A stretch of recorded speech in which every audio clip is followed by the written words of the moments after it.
Ezequias, filho de Acás, começou a reinar em Judá no 3º ano do reinado de Oséias, filho de Elá, rei de Israel. Tinha 25 anos quando começou a reinar e reinou em Jerusalém por 29 anos. Sua mãe se chamava Abia e era filha de Zacarias. Ezequias fez o que era certo aos olhos do Senhor, como seu antepassado Davi. Removeu os santuários idólatras, quebrou as colunas sagradas e derrubou os postes de Azerá. Despedaçou a serpente de bronze que Moisés havia feito, pois os israelitas queimavam incenso para ela. A serpente de bronze chamava Neustã. Ezequias confiava no Senhor, o Deus de Israel. Não houve ninguém como ele entre todos os reis de Judá, nem antes, nem depois. Ezequias se apegou ao Senhor, não se afastou dele e teve o cuidado de obedecer a todos os mandamentos que o Senhor tinha ordenado por meio de Moisés.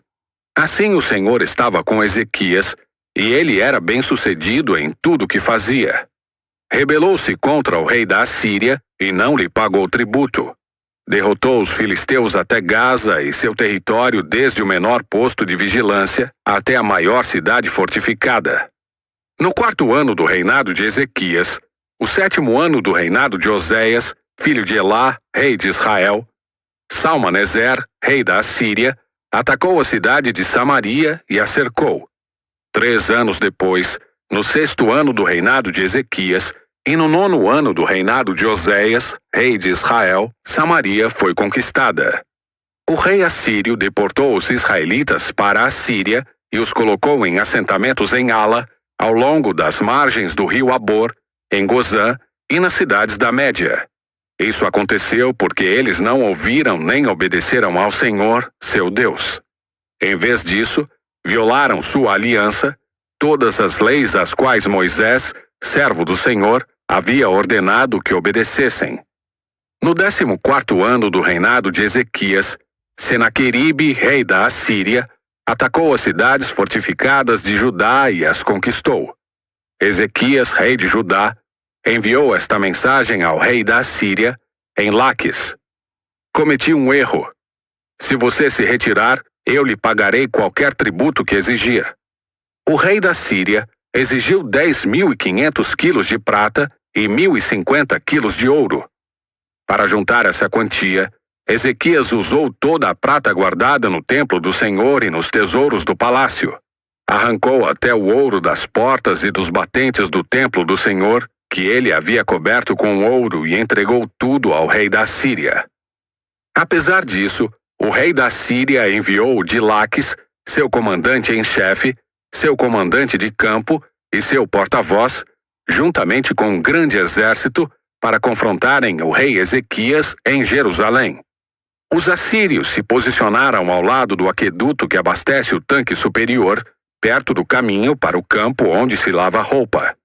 Mandaram chamar o rei Ezequias, mas ele enviou os seguintes oficiais ao encontro deles: Eliaquim, filho de Ilquias, o administrador do palácio, Sebna, o secretário da corte, e Joá, filho de Asaf, o historiador do reino. O porta-voz do rei assírio mandou que transmitissem esta mensagem a Ezequias. Assim diz o grande rei da Síria: em que você confia que lhe dá tanta segurança?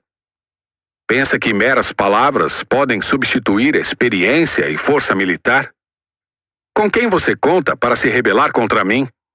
Com o Egito?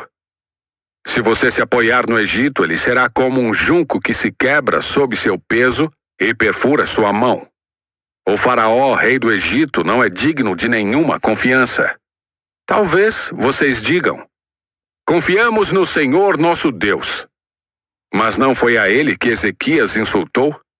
Ezequias não destruiu os santuários e altares dele e obrigou todos em Judá e Jerusalém a adorarem somente no altar em Jerusalém? Vou lhes dizer uma coisa. Façam um acordo com meu senhor, o rei da Síria. Eu lhes darei 2.000 cavalos se forem capazes de encontrar homens em número suficiente para montá-los. Com seu exército minúsculo, como podem pensar em desafiar até o contingente mais fraco do exército de meu senhor? mesmo com a ajuda dos carros de guerra e dos cavaleiros do Egito. Além disso, imaginam que invadimos sua terra sem a direção do Senhor? Foi o próprio Senhor que nos disse: ataquem essa terra e destruam-na. Então Eliaquim, filho de Ilquias, Sebna e Joá disseram ao porta-voz: por favor, fale conosco em aramaico, pois entendemos bem essa língua. Não fale em hebraico, pois o povo sobre o muro o ouvirá. O porta-voz, no entanto, respondeu: vocês pensam que meu senhor enviou essa mensagem apenas para vocês e para seu senhor? Ele quer que todo o povo a ouça, pois quando cercarmos esta cidade, eles sofrerão junto com vocês. Ficarão tão famintos e sedentos que comerão as próprias fezes e beberão a própria urina. Então o porta-voz se levantou e gritou em hebraico: ouçam esta mensagem do grande rei da Assíria. Assim diz o rei: não deixem que Ezequias os engane. Ele jamais será capaz de livrá-los de meu poder. Não deixem que ele os convença a confiar no Senhor, dizendo: certamente o Senhor nos livrará. Esta cidade jamais cairá nas mãos do rei da Assíria. Não deem ouvidos a Ezequias. Estas são as condições que o rei da Síria oferece. Façam as pazes comigo. Abram as portas e saiam. Então cada um de vocês continuará a comer de sua própria videira e de sua própria figueira e a beber de seu próprio poço. Depois providenciarei que sejam levados a outra terra como esta. Uma terra com cereais e vinho novo, com pão e vinhedos, com olivais e mel. Escolham a vida e não a morte. Não deem ouvidos a Ezequias quando ele tentar enganá-los, dizendo: o Senhor nos livrará.